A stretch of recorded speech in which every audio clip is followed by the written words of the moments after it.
Hey all, back with what is at least the most stressful war I can remember. Maybe there were worse ones. But for some context, I was the last person to move in my alliance on this. There are, how many fights are in this? Seven? Left on the map for us in all three battle groups. And the war is tied 1-1. We're ahead on time, but they have a lot of fights left and they could maybe catch up. So this is just super fun. Ugh. Anyway, going into this war, all of the fights make sense with one exception we're going to talk about immediately. This Hulk is at least pretty vanilla, but this is a big lift for my rank 2 blade. There are a lot of rank 3 defenders in front of me. It'd be a bit of a tough sell to take him to rank 3 just for 1 week remaining of this tactic, but I'm not going to lie. This Hulkbuster almost made me do it because I knew when we assigned this, when I agreed to take it, that it would be close. And you're going to see why. So, for starters, Blade doesn't really have a way to deal with these armor ups. He's going to crit, he's going to get shocked, it's going to add up. There, I think what happened when I hit in is I literally just saw the regen for my boost and I was like, cool, green. That's the clarity. It's obviously not how that goes. Anyway, getting back to the actual fight analysis, the shocks hurt in general. They're not that bad on their own, but as this fight goes on, especially while he's being aggressive, and those buffs add up, and the furies start ticking, we're going to start running into some passive furies here too, and the shocks are going to get bigger and bigger, and especially at the end of this, see, there's the first passive fury. At the end of this, when his health gets low enough and he gets a bunch of armors at once, and we have all of those shocks ticking on us. Oops, there's me forgetting about the reduced defensive ability accuracy node. Here we go, just look at those. Like, each of them. Oh, that's so much damage. And they're so long. So I know I can get through this, but especially with the reduced ability accuracy, making it harder to get my bleeds, harder to land my parries, harder to keep distance. Yep, I knew that one was going to be close, and it was. This is just absolutely brutal. Credit to our opponents for stacking up the map such that I don't really think we had the option of sending somebody else there. The rest of my fights made sense, and for that one I was like, well, I guess I'm using some potions. Thankfully, that's all it was. No attack bonus lost. Moving on, we have a much, much better fight here in Maestro.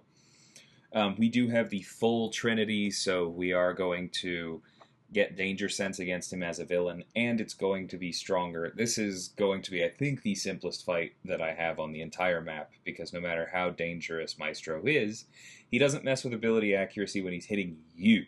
That's not when his glancing comes up, so we're going to get all of these bleeds freely. We're going to build to a special 2. We're going to get a bunch of extra attack on it. See, I did manage to parry one of those special 1 blasts, practice with that in raids with Iron Man. And just boom, first special 2 does over half of his health. Second one does a bunch more, and then I used the special 3 for fun. So that's going to get him down. Like I said, by far the easiest fight we have this war. No need to heal coming out of it. Next up, we have the same Shuri that I have taken before, only this time more fun.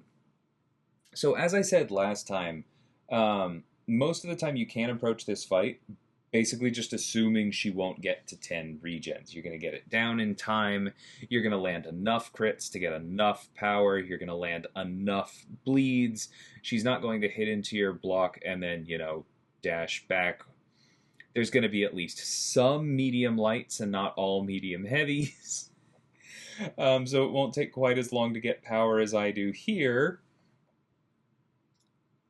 Most of the time. But yeah, she's just... This one isn't working as well. We don't get a lot of crits, so we don't get a lot of bleeds. We don't get as much power back.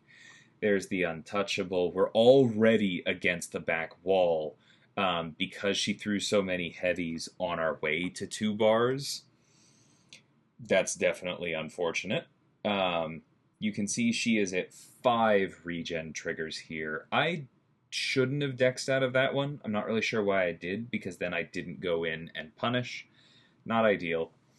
See, again, only 1 crit in the special 2. We're just not really getting lucky here. We use the striker to make space. We talked about that last time. Strikers do let you get away from... or strikers ignore miss. Sorry, that's what I meant to say. That heavy before she went untouchable, I think I should have hit into that, and I would have been okay. I think I just wasn't confident the untouchable was gone, and so unfortunately we triggered Dex yet again. Ideally, we'd be parrying some hits of these specials themselves. But yeah, this is just grueling. I should have hit in there too. Again, like, she's being difficult, but part of this is 100% me not being fully on top of the inputs and seeing exactly when, when untouchable is ending, because I've had a few opportunities to punish and hit the opponent and gain power and get to my special 2 that I didn't fully capitalize on. So I do want to call that out. Thankfully, we still finished it because we had a 6-star Relicon that allowed us to, get that striker in one more time before the end, and it made the difference. But yeah, that was terrifying. I think that's about as poorly as that fight can go without it being a death. Moving on to Mysterio, this one should be a bit easier. I am running an invulnerability boost in case we trigger Power Snack and push into the special 3. But we do at least have Danger Sense here. It's not going to turn anything off because it's Mysterio and he's immune to ability accuracy reductions, and he's not a dimensional being, so Blade doesn't ignore that immunity. But we are getting the full attack boost. We are getting our extra power gain from bleeding him. Goodbye indestructible boost. I had forgotten about that until watching this back. Oh, that light attack just caught me completely off guard. So anyway, the special 3 is a problem again. We're just going to ignore that power sting. I don't care. I want this fight over as quickly as possible. This is a rank 3 Mysterio. We're punching up. The power sting's gone. I don't care. Just throw the special 2 again. Boom. We'll heal it up. Terrifying. But yeah, the extra attack really matters, right? Because that is what gets us to the special 2 each time. That's what allows us to chain it. That's what allows us to not worry about having to hit him to gain power, and thus never having to bait a special, and not even really giving him time to throw a special 2. Now, this Shocker fight is terrifying.